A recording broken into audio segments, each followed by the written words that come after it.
Hi everyone, I'm just going to make this quick video about a recon trip I took in search of the Lost Creek mine back in 2005, where I was in a Cessna and we had with us a long range locator called a PPL. Okay?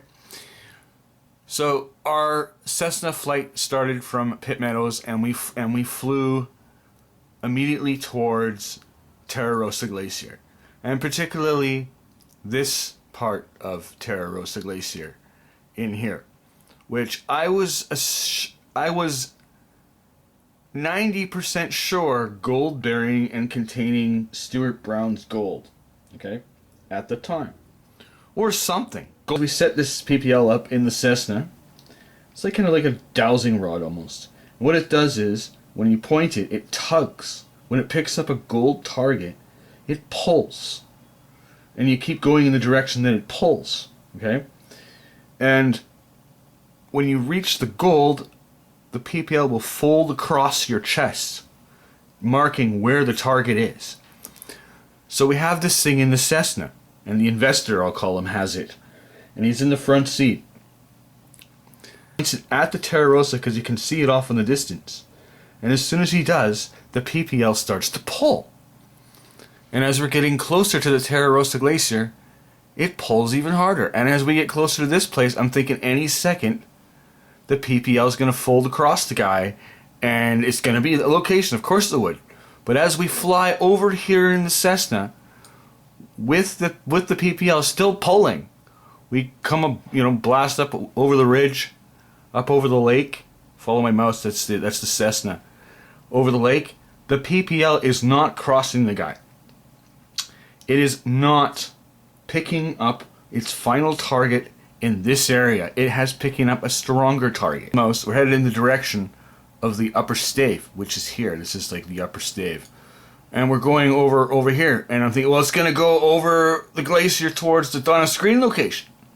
But no, the PPL keeps going. So the PPL does not point towards the Donna Screen location. It keeps going. If you follow my mouse, this is the Cessna. It goes over Misty Lake. It still tugs. And this one, the guy the operator, the investor, we'll call him, he's getting incredibly excited, right? And because it pulls stronger when it gets closer, and it's pulling really strong. And right about this point, the PPL crosses the guy. But the plane keeps flying. So it's up over, so it's really hard but it crosses somewhere in this area, right over here in Snowcap. And then we got to the point where, well, the fuel was getting low in the plane, and the pilot was going to have to charge us more money. So right here, we turned back, and we headed back towards the Pitt Meadows Airport.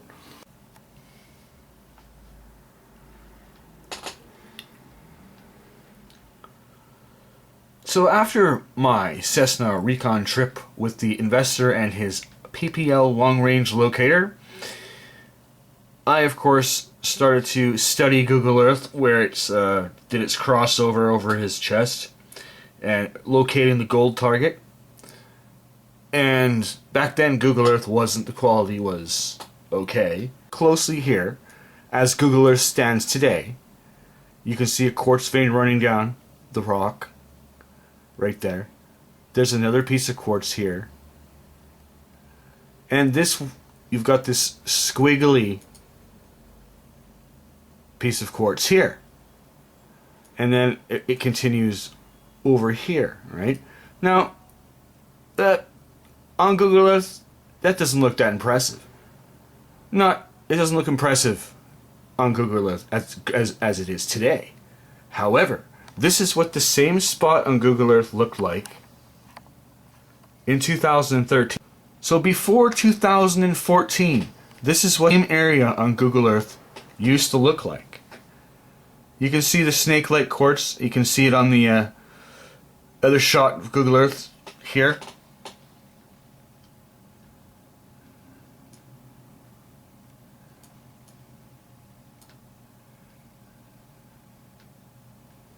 This is this same quartz vein right here, as this one is right here.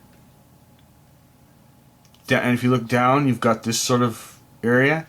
That's this on today's Google Earth. And then over here, of course, you have this piece of quartz right here, and that's this in 2013, before 2014, before there was so many eyes looking on Google Earth for the lost mine, thanks to Curse of the Frozen Gold. So where is this then located exactly? What this is the headwaters of a tributary of Tawassus Creek. Okay? And Tawassus Creek has, of course, its own history. It has a history of placer. It has a history of those prospectors near Mount Pitt who were working something, and they took a bunch of natives in and they sexually assaulted them while they were drunk. But anyway, if you look at Tawassus Creek, let's go more towards the mouth of Tawassus Creek where you can stake it still, where it flows outside of the park, and look at some of the activity. Placer has to have a source. And what I'm suggesting is this the source of the placer that, well, people who have been mining at the mouth where Tawassus Creek comes out of the park for many, many years, as we'll go to the min file to show you right now. So what you're looking at here is Tawassus Creek flowing out of the park, and then where it eventually flows into the Lillooet River. This is the park border, right here, the Greens Garibaldi.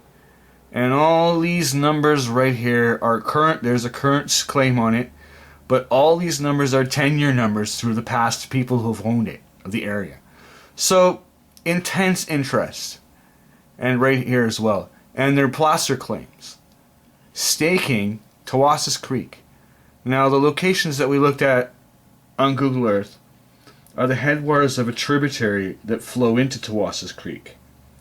So, are those quartz veins in that very goldish looking area up there feeding the placer of Tawassus Creek? Because someone's finding something there. Because nobody's given up. And some of these 10-year numbers are very old.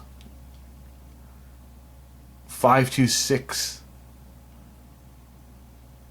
368, 580. Old.